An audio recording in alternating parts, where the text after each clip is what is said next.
And I've been doing nonstop for 40 years embodiment, which means I'm a geeky mover embodier. I go very deep into science. I'm reading scientific research all the time and running it through the body to see if it feels right, or looking for research that confirms what I'm perceiving in the body. So today and this term is about sensing. And when we talk about sensing in my field, sensing, main reason for sensing is to optimize our actions in the world, are to give us more information and to guide us as we move, mid-movement, and eventually plan movement. Movement is action. Talking is movement. Turning your eyes is movement. And movement is movement. So walking, playing, dancing. So what I found is when I went again and again and taught the senses, I found, and I'll share something with you, I think, so. By the way, I am in Russia and it is nighttime. So good morning over there. Thank you for some of you for getting up early. I have to open this file for my Zoom to see it. Okay. So you may remember the inner ear. I'm going to start there because that's not working. There we go. Now you're seeing my whole screen. All right. Let's just deal with that like this. So here you're seeing the inner ear, which includes hearing and equilibrium. And what you have here are two fluids that are slightly different. And one is moving at a different rate than another one. And the membrane in between it registers this lag time or interaction between these two fluids with either hairs or with the otoliths. So I'm going to have you take a moment in your seat and just make yourself a little unstable. So you can stand up and be unstable, but just, and this would be good anyway as a morning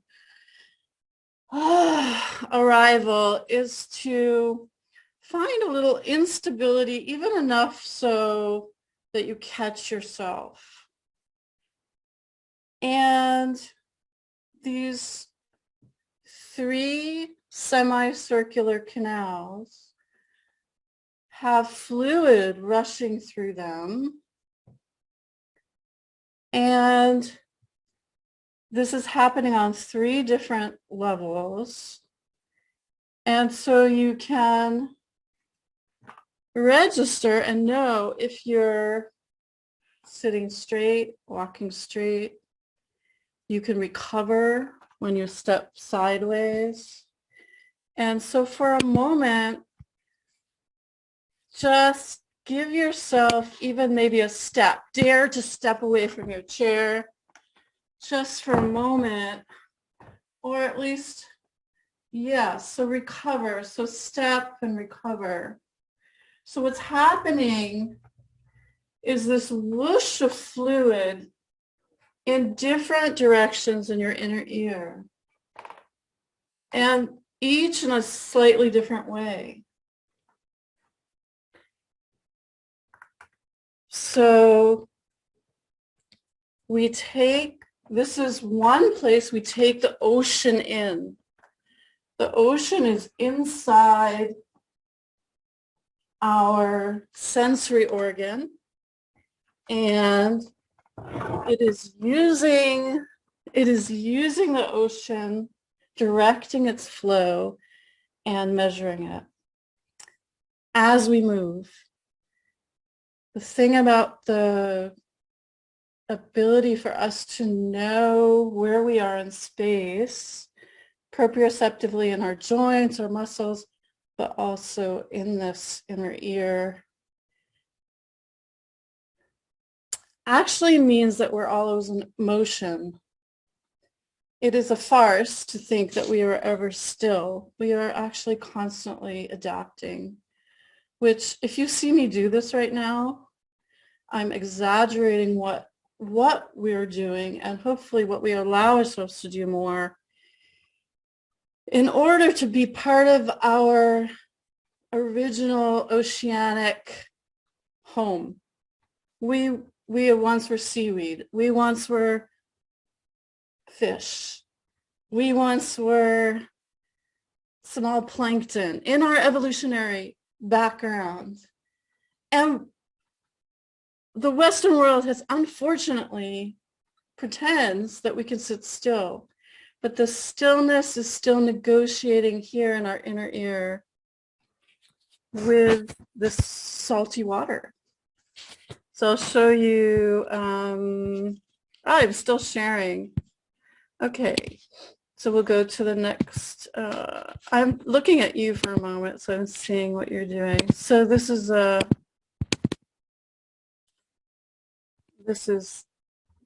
very small picture of the vitreous humor. So it's a different kind of fluid. Of course, your eye, it's very important for our eye to always stay moist. But if you want, just for 30 seconds, I'll take off my glasses even. For 30 seconds, put your hands over your eye lids and just fall into this aqueous orbit. And so, and that's might be all it takes. And then allow your hands to release. And instead of looking to see, let this globe, this watery globe that's actually a bit more like egg white, this egg white filled globe shift.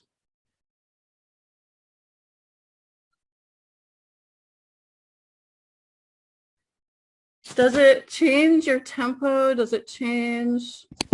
Can you just put up yes, no, maybe? Does it change your rhythm? I can't see. Yes, I could just say yes, no, maybe. Are you enjoying it? Okay.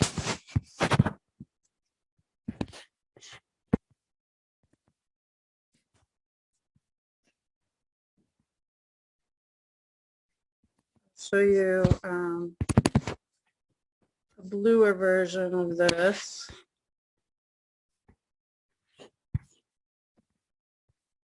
And now let's go to smelling.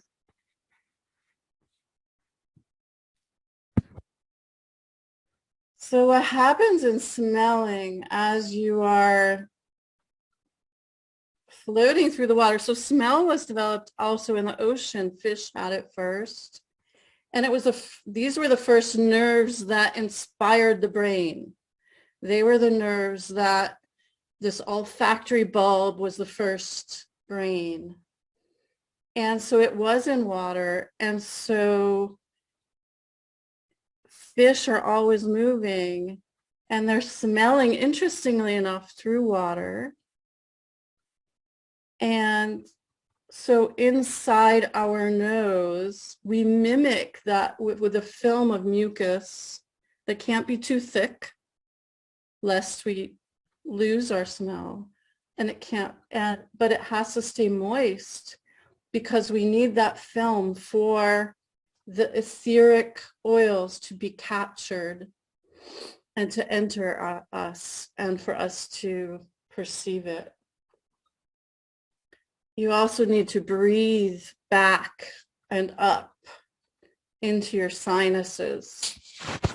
So just for a moment, I'll give you a moment. And the air needs to have enough moisture to hold these etheric oils as if it were better to be in the ocean.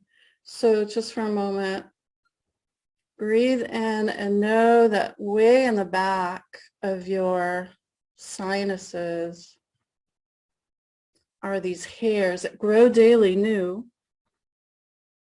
And they have the exact right amount of tone in their mucus to absorb the smell.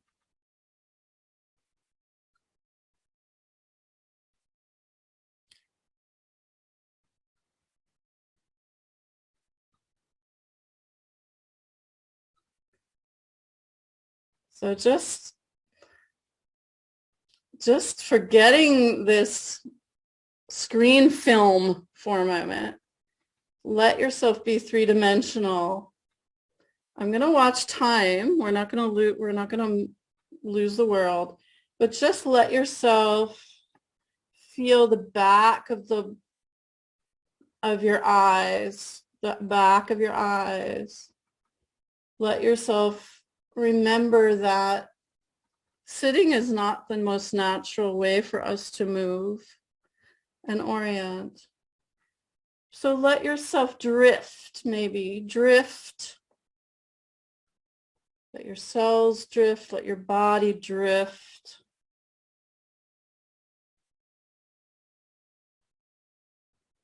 As if you were moved by the ocean. Now that's support. That's support. Not all movement comes from nothing. And that's something the ocean, not all movement starts from nothing. It's not so effortful. We're buoyed up by the ocean around us, and we recreate it in our bodies.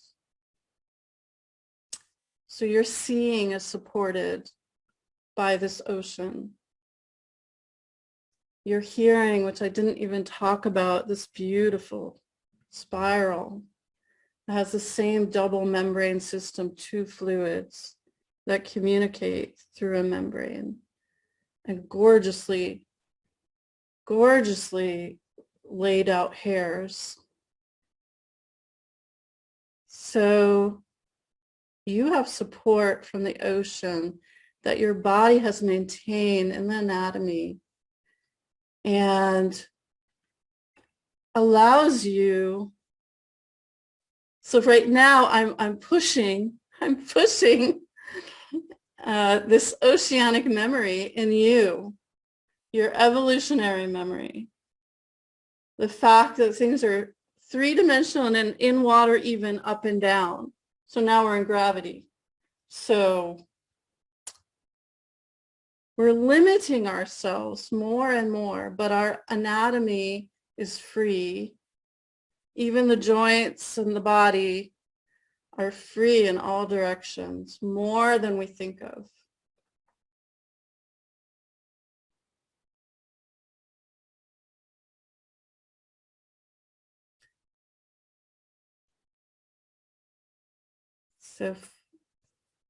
So is there any comment right now? I'm looking at the time, and it's not the time.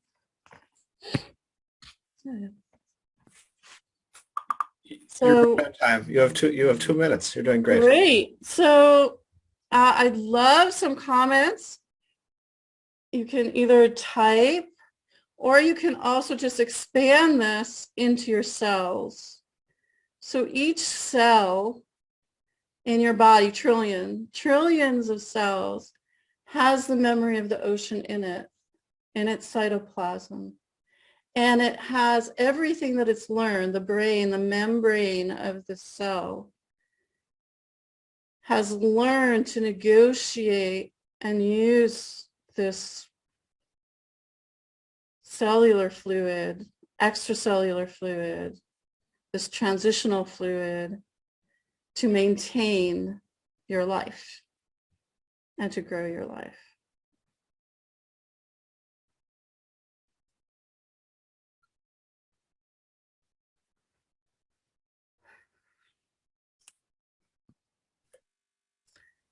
I'm excited to hear if you want to make a quick comment right now, and then I'll let Jacob direct the conversation. And in general on, I'm looking for feedback on how you would perceive this short introduction. And so on the, yeah, write me.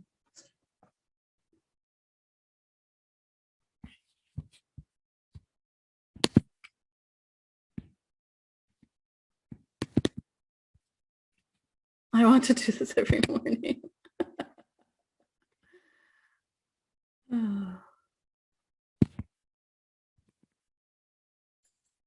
Was there anything new that you haven't thought about or heard?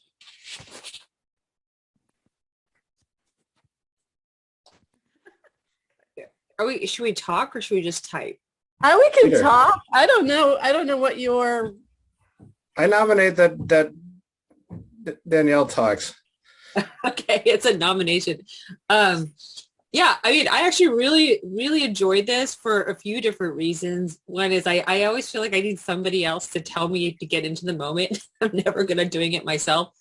But this is the first time I've sort of seen the visual graphics connected to the anatomy, and then looking about our evolution, our history, which I think is so interesting in channeling, because it's a little bit both it's meditative and scientific at the same time. And I don't and I've seen that done before in very different ways. This is the first time it's been framed in this way that I've seen, and I think that both those visuals help, but also sort of the narrative of what that means in terms of like how we are related to the ocean is really something I've always sort of thought about, like, you know, how did we get from here to here?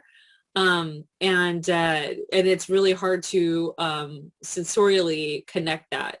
So yeah, I thought there was a lot of I'd like to do this again. That'd be really fun for me, actually.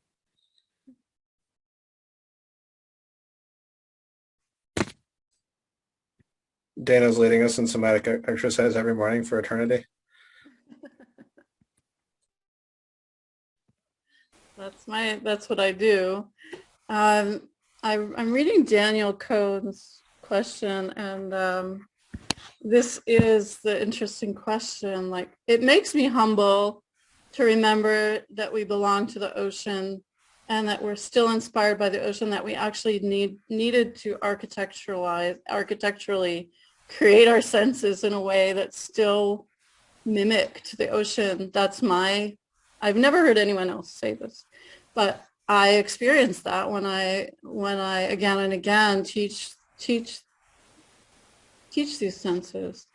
But the membranes are so cool, because what we've created, one-celled, many-celled animals, is we've created different tissues and different points where choices can be made, where differences can be made, where so actually the flow in and out of the cell makes distinctions on what is on one side and what other, and that creates advantages. And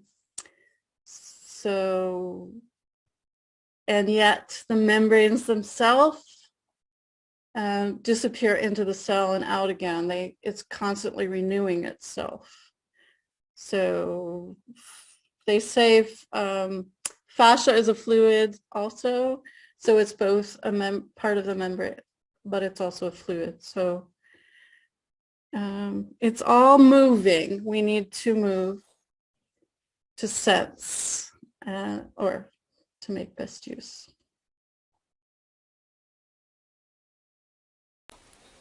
So we were thinking a lot about memory as a process of moving forward, not necessarily looking back. Sort of initially we thought, oh, memory is about the past, but then we realized it's really about the future. It's about predicting. And so the way you describe senses really ties into that sense is intimately connected to action. We are always moving, and the senses are what helps us to navigate. So also, it's like the partner of memory. Without it, is there none? I get the jump to memory from sensing to memory. I'm interested. But... Well, the way you described it is similar to the way we're thinking about memory, as not something that organisms aren't just looking back. They're looking back in order to better decide what to do next, or apprehend what might happen next so that they can move within it. We are the memory of the ocean. We have the memory of the ocean. Yes, I'm intrigued by what you're saying. I'm thinking more as a process, as processes, Yes, rather I hear you. than what we remember and what we carry, but like as sort of circular things that allow us to, or allow organisms to move through time and space. Ray has a question, I believe. Oh yeah, thank you, Jacob. Christine, that was amazing. Obviously, it's 9 a.m. here, so best way to start anything definitely some movement. And sometimes we just go straight to our computer, so yes for that. Now that you were talking, I got like really captured by what you say about like you were once like algae or something like that, so you will know this movement, and it is actually what you feel underwater, like right underwater. It's obvious that nothing is static and everything is moving. It's also here, but it just make it more obvious underwater. And now what you were talking with Daniel bring me this thinking about like in the Stanislavski method of acting, like, like movement, emotions create some movement, and if you recreate that movement, that will bring you back to some emotions. So my question is, can you recall of any like culture or practice that mimics this movement? Like any like tribal dance maybe that, yeah, that's my question. I think every culture has or had dance. We've been destroying it very effectively in the last, I don't know, 100 years, 200 years. Colonialism.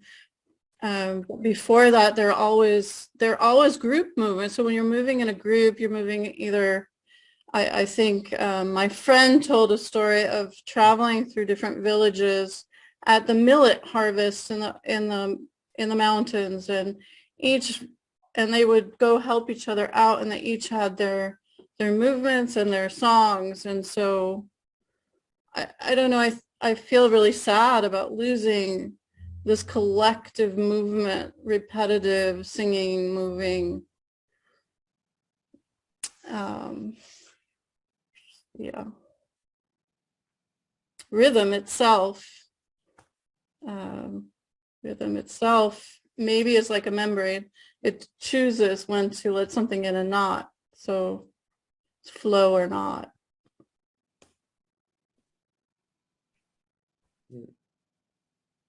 Yeah, I think especially that in the rhythmic thing, like not so much like dancing because there are like some dances that are like more meant to be more explosive or more physical, but this subtle rhythmic kind of thing, which everyone will get to that, like you're eating and you're happy and you will like kind of get this movement. Yeah. Then people when they are nervous, they will get this movement. Yeah.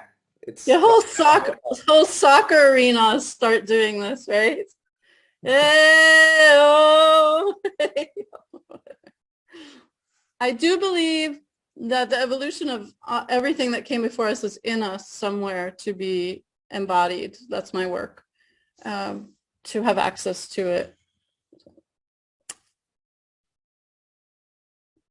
Really interesting. Thank you.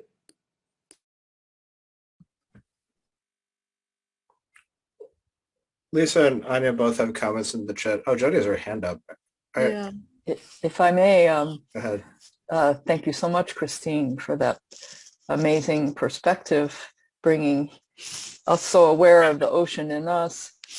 From your very first comment, though, the purpose of sensing is to optimize activity. That's the definition of how bacteria behave in the ocean. I'm a microbiologist.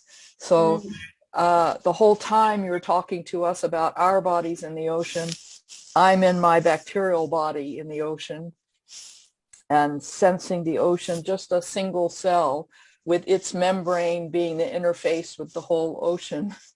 And I could talk for a long time about this, but I tripped over your comment that fish were the first to develop this olfactory sense, but I think No, the a original brain. microbes were the brain. first. No, they developed the first, well, they say they were the first to develop a brain, an actual brain. Yeah.